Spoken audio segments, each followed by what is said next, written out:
Welcome to Solvetic, your channel to always learn technology easily. Below in the description, you will find useful links we used in this video.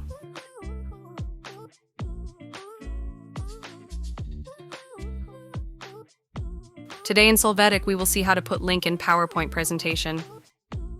We will start by opening PowerPoint. When accessing, select the text where the link will be integrated. You are going to right-click and then choose the hyperlink option.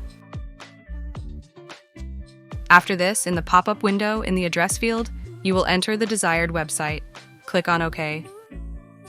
To check this, press the Control key and click on the link. You will see this site open.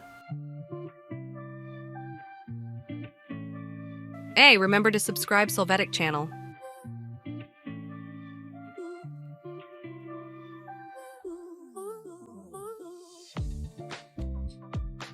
We hope it has been helpful for you. Here are links to watch more videos of your interest and subscribe to the Solvetic channel. Thank you.